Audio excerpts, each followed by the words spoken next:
അപ്പോൾ 2 ഘട്ടം കഴിഞ്ഞു. ഇനി ബാക്കിയുള്ള ഘട്ടങ്ങൾ വരാൻ പോവുകയാണ്. എന്തെങ്കിലും മാറ്റം ഉണ്ടാവോ ഈ പറയുന്ന, അല്ലെങ്കിൽ മോദി വിരുദ്ധർക്ക് സന്തോഷിക്കാൻ പറ്റുന്ന എന്തെങ്കിലും ഉണ്ടാവുമെന്ന് താങ്കൾ കരുതുന്നുണ്ടോ? ബി ജെ പിയെ സംബന്ധിച്ച് ബി ജെ പി ഈ ഒരു തെരഞ്ഞെടുപ്പ് അവരൊട്ടും ഒരു ഓവർ കോൺഫിഡൻസ് എന്നുള്ള രീതിയിലല്ലല്ലോ കാണുന്നത്. കാരണം എല്ലാ സർവേസും ഒപ്പീനിയൻ പോൾസും ട്രെൻഡ്സും ഒക്കെ ബി ജെ പിക്ക് അനുകൂലമായിട്ട് പറയുന്നു. ബി ജെ പി എത്ര സീറ്റ് നേടും, നമ്മൾ നേരത്തെ പറഞ്ഞ പോലെ എത്ര സീറ്റ് നേടും എന്നുള്ളതാണ് ഇപ്പോഴും ക്വസ്റ്റ്യൻ. 300 to 310 ആണോ, 110 to 120 ആണോ, അല്ലെങ്കിൽ ബി ജെ പി ലക്ഷ്യം വെച്ച ആ ഒരു ഇതിലേക്ക് പോകുമോ, അതൊക്കെയാണ് ഇപ്പം ചിന്ത. പക്ഷേ മോദിയും ടീമും നമുക്കറിയാം അവർ വളരെ റിയലിസ്റ്റിക് ആയിട്ട് സഖ്യം ഒക്കെ നല്ല രീതിയിൽ ഇല്ലാത്ത സഖ്യങ്ങൾ, അതിൽ പണ്ട് സഖ്യം ഉണ്ടായിരുന്ന പാർട്ടികളൊക്കെ തിരികെ കൊണ്ടുവന്നു. അങ്ങനെ എല്ലാ പഴുതുകളും അടയ്ക്കുന്ന രീതിയിലൊരു തെരഞ്ഞെടുപ്പ് പ്രവർത്തനം തന്നെയാണ് നടത്തിക്കൊണ്ടിരിക്കുന്നത്. ഇപ്പോൾ ഈ മോദിയുടെ ഒരു ഫാക്ടറും കൂടെ പറഞ്ഞ് നമുക്ക് നിർത്താൻ തോന്നുന്നു. കാരണം മോദി ഇപ്പം കുറച്ച് മുമ്പ്, ഒരു 2 ആഴ്ച മുമ്പ് മലയാളത്തിലെ ഒട്ടുമിക്ക മാധ്യമങ്ങളൊക്കെ വലിയ രീതിയിലൊരു വാർത്ത കൊടുത്തിരുന്നു. അതായത് ഉത്തരേന്ത്യയിൽ ബി ജെ പിക്ക് തിരിച്ചടിക്ക് സാധ്യത, രാജസ്ഥാനിൽ സീറ്റുകൾ കുറയാൻ സാധ്യത, ഹരിയാനയിൽ സീറ്റുകൾ കുറയാൻ സാധ്യത എന്നുള്ളത്. ഇപ്പോൾ രാജസ്ഥാനിൽ സത്യത്തിൽ 21 സീറ്റ് ബി ജെ പി വിജയം ഉറപ്പിച്ചു കഴിഞ്ഞു.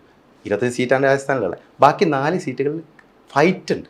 ഈ ഫൈറ്റാണ് ഇവിടുത്തെ മാധ്യമങ്ങൾ തിരിച്ചടി എന്ന് പറഞ്ഞ് ബിഗ് ബ്രേക്ക് ചെയ്ത് രാവിലെ മുതൽ ലൈവായിരുന്നു.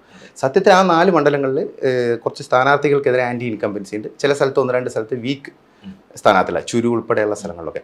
അപ്പം അവിടെ ബി ജെ പി അപ്പോഴേ ആ അലേർട്ട് മനസ്സിലാക്കി അവർ പ്രവർത്തനം തുടങ്ങി. ഇന്റേണൽ സർവേ അനുസരിച്ച് അവർക്ക് മനസ്സിലായി ഈ 4 അവരുടെ ലക്ഷ്യം 25-25 ആണ്. കാരണം കഴിഞ്ഞ തവണ കിട്ടിയത് നിലനിർത്തണം, മസ്റ്റാണ് വെസ്റ്റിൽ. അപ്പം ബി ജെ പി എന്താ ചെയ്തിരിക്കുന്നത്, മോദി ഫാക്ടർ അവിടെ, അതായത് മോദി കുറച്ച് കൂടുതൽ റാലികളൊക്കെ അവിടെ വന്ന് അഭിസംബോധന ചെയ്യുകയാണെങ്കിൽ സുഖമായിട്ട് അത് മേക്കപ്പ് ചെയ്തെടുക്കാൻ പറ്റും. അതായത് സിമ്പിളാണ് കാര്യം. അതായത് ആൻറ്റി ഇൻകംബൻസി, ലോക്കൽ ആൻറ്റി ഇൻകംബൻസിയെ മറികടക്കാൻ പറ്റുന്ന ഏക നേതാവ് മോദി മാത്രം. അതായത് എം പിക്കെതിരെ ആൻറ്റി ഇൻകംബൻസി ഉണ്ടാവും. പക്ഷേ നിങ്ങൾ വോട്ടറോട് ചോദിക്കുകയാണെങ്കിൽ, ഒപ്പീനിയൻ ചോദിക്കുകയാണെങ്കിൽ വോട്ടർ പറയാം ഞങ്ങൾക്ക് ബി ജെ പിയുടെ ലോക്കൽ എം പി അത്ര പോരാ, ഞങ്ങൾ പ്രതീക്ഷിച്ച പോലെ ഉയർന്നില്ല, പക്ഷേ മോദിയോട് ഞങ്ങൾക്ക് ഇപ്പോഴും ഒരു കുഴപ്പമില്ല, മോദി ഞങ്ങളിപ്പോഴും ഫേവററ്റാണ്, മോദി പ്രധാനമന്ത്രിയാവും. അപ്പോൾ നിങ്ങൾ ആർക്ക് വോട്ട് ചെയ്യും? മോദിക്ക് വോട്ട് ചെയ്യും. അല്ല, അതൊരു ഇതാണ്.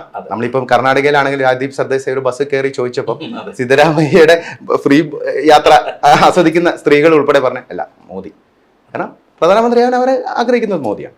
അത് തന്നെയാണ് ഒരു മോദി ഫാക്ടർ എന്ന് പറഞ്ഞാൽ. അതിനെ അത്ര എളുപ്പത്തിലൊന്നും നിങ്ങൾക്ക് മറികടക്കാൻ പറ്റില്ല എന്നുള്ളത് തന്നെയാണ്. അതുകൊണ്ട് അത്ഭുതങ്ങളൊന്നും സംഭവിക്കുന്ന ആരും പ്രതീക്ഷിക്കുന്നില്ല.